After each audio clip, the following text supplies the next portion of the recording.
Most people go through life without ever realizing they've been sleepwalking. They confuse activity with achievement, noise with meaning, and comfort with happiness. The world doesn't need to hold them back, they hold themselves back. They drift through days and years with the same dull routines, convinced that doing what everyone else does will somehow produce extraordinary results. Most people tiptoe through life hoping to safely reach death. The warning is as brutal as it is true. Mediocrity has 1,000 disguises: convenience, security, conformity, distraction. And yet at the heart of it all lies a single decision: to live reactively rather than intentionally. The first step in escaping mediocrity is to admit you're in it, but few people are willing to face that mirror. They'd rather blame circumstances, luck, or society than accept the uncomfortable fact that mediocrity is a choice repeated daily, a slow accumulation of compromises and excuses. It is easier to fit in than to stand out, easier to consume than to create, easier to follow than to lead. This is the hook. Most people will never escape mediocrity because mediocrity is comfortable and comfort kills ambition. It starts with mindset. From early on, most people are conditioned to seek permission, approval, and validation. Schools teach compliance, not curiosity. Workplaces reward predictability, not boldness. Social media trains the brain to chase likes instead of meaning. When the goal becomes avoiding mistakes rather than discovering truths, mediocrity becomes inevitable. People will say, "I have no choice," but that is a lie. They choose every day to surrender autonomy in exchange for the illusion of safety. You were born an original, but most die a copy. The mass mindset says, wait to be picked, wait to be promoted, wait until it's safe. The escape mindset says, pick yourself, start before you're ready, create while you're scared. This simple difference is why one person lives a life of quiet resignation, while another builds a life of impact. Yet the inertia of the masses is powerful. Conformity feels like belonging, and belonging feels like survival. To break free is to risk isolation, criticism, and failure. Very few are willing to pay that price. Then there's the comfort trap. Comfort feels good but robs you silently. Most people design their entire lives to minimize discomfort. Climate-controlled homes, cushy jobs, endless entertainment, constant consumption. But comfort erodes resilience. Without discomfort, there is no adaptation. Without stress, there is no growth. A life built on comfort produces fragility, a soft mind, and a softer body. The moment reality hits a job loss, a health scare, a crisis, the comfortable collapse. Hard times create strong people. Easy times create weak people. Escaping mediocrity requires a voluntary embrace of discomfort long before life forces it upon you. It means choosing the difficult path on purpose, waking up earlier, working longer on your craft, saying no to easy pleasures, risking rejection. But mediocrity thrives because comfort feels safe and risk feels dangerous. Most people won't voluntarily trade Netflix for discipline, won't trade junk food for health, won't trade gossip for learning. And so they stay average, hoping for extraordinary outcomes without extraordinary effort. Distraction is another silent killer. Modern life is engineered to hijack attention.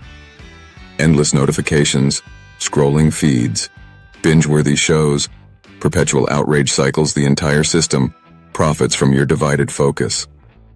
People complain about not having enough time, but they give their time away for free to the cheapest bidder. If you don't control your attention, someone else will.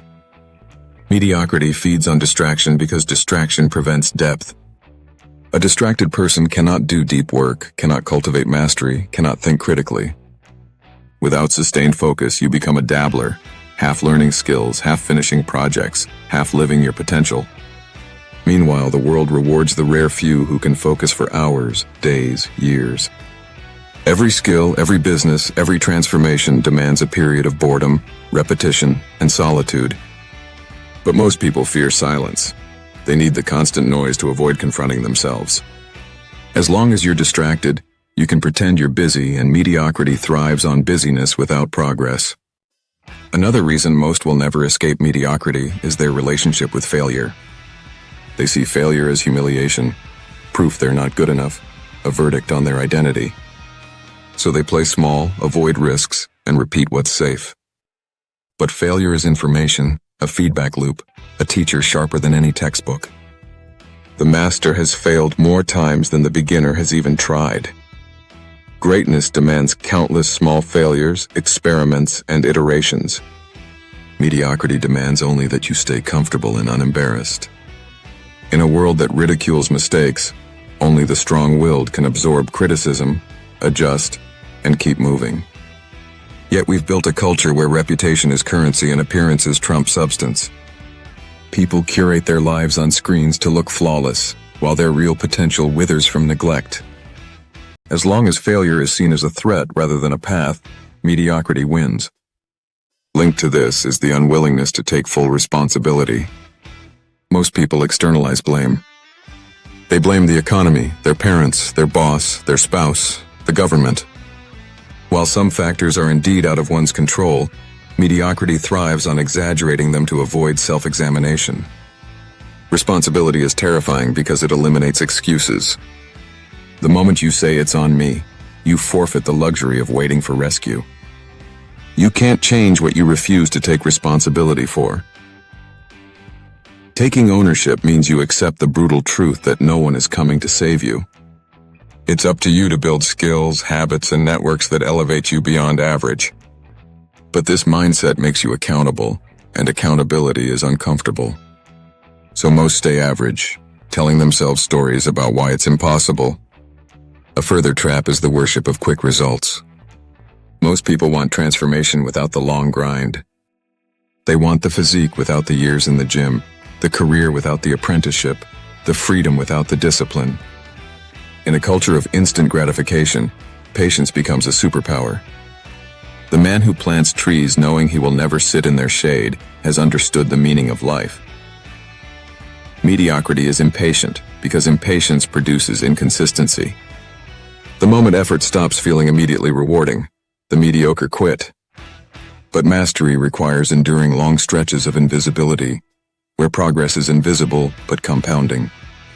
Those who escape mediocrity are willing to work in silence, often for years, before the breakthrough. This difference between craving quick wins and investing in long horizons separates the extraordinary from the ordinary. The social environment also cements mediocrity. People become like the people they spend time with. Most friendships are built on comfort and similarity, not growth. If everyone around you settles, you'll settle too. Show me your friends and I'll show you your future. The average person fears losing their social circle more than losing their potential. They're afraid of making others uncomfortable by changing, afraid of being called arrogant for striving higher, afraid of leaving people behind. Yet every major transformation involves a shedding of old identities and sometimes old relationships. This doesn't mean abandoning everyone, but it does mean curating influence. Mediocrity is contagious. Excellence is contagious too. Few have the courage to step into new circles, mentors, or communities that stretch their standards upward. Self-identity is another anchor. Most people think of themselves as fixed. I'm just not the kind of person who, and this narrative becomes a prison. Labels like shy, unlucky, lazy, or average become self-fulfilling prophecies. Argue for your limitations and you get to keep them. Escaping mediocrity requires rewriting your identity. From a consumer to a creator, from a follower to a leader, from a passive passenger to an active driver of your life. This isn't about fake affirmations, but about proving to yourself through action that you can be different. Most will never attempt this because identity feels safe even when it's small. Growth demands stepping into uncertainty about who you are and who you might become. And finally, mediocrity endures because of a distorted understanding of success itself. Most people chase symbols instead of substance, job titles, luxury items, followers, social validation, mistaking these for fulfillment. They build lives designed to look impressive rather than to feel meaningful. But real success is internal, the ability to control your time, direct your energy, and act in alignment with your values. Success is not to be pursued, it is to be attracted by the person you become. When success is defined externally, you're forever dependent on other people's judgments. When it's defined internally, you can win every day you live in integrity and mastery. This shift terrifies the mediocre because it removes the scoreboard they're used to comparing themselves on. Yet without it, they remain trapped on the same treadmill, chasing the next external hit and never arriving. All these factors, mindset, comfort, distraction, fear of failure, blame, impatience, environment, identity, and distorted success interlock like gears in a machine designed to produce mediocrity. Together, they form a self-reinforcing loop that keeps most people stuck. Breaking free is possible, but not easy. It demands intentionality, discomfort, ownership, patience, focus, and a willingness to stand alone if necessary. It demands replacing entertainment with education, gossip with gratitude, comfort with challenge. It demands burning the bridges of excuse and stepping into the wilderness of responsibility. And because that path is narrow and painful, most will never take it. Yet this is not a verdict but a warning. You are not condemned to mediocrity by birth, circumstance, or genetics. You're condemned only by refusing to confront the reality of your own choices. The chains of habit are too weak to be felt until they are too strong to be broken. Every day you repeat small choices that either build your prison or build your escape. Each time you trade discipline for distraction, you choose mediocrity. Each time you avoid responsibility, you choose mediocrity. Each time you numb yourself with comfort instead of leaning into discomfort, you choose mediocrity. The path out is simple but not easy. Own your time, master your attention, embrace discomfort, fail forward, surround yourself with people who demand your best, redefine your identity, and measure success by your own growth rather than society's scoreboard. Do this and you will stand out not because you sought to be special, but because you refused to be average. And so the final note is this: mediocrity is the default, but excellence is a choice. The choice is not made once but daily, in 1,000 small ways no one sees. It is made when you wake up early to study instead of sleep, when you risk rejection instead of hiding, when you stay focused instead of scrolling, when you build instead of consume, when you tell the truth instead of pleasing. Escape from mediocrity is not glamorous. It is often lonely, unacknowledged, and uncomfortable. But it is also the only path to freedom, self-respect, and the fulfillment of your potential. If you do what is easy, your life will be hard. If you do what is hard, your life will be easy. The world does not hand greatness to anyone, it only offers raw material. Most will look at that raw material and complain it's not enough. A few will shape it into something extraordinary. The question is not whether mediocrity exists, but whether you will accept it. Every day is a vote. Cast it wisely.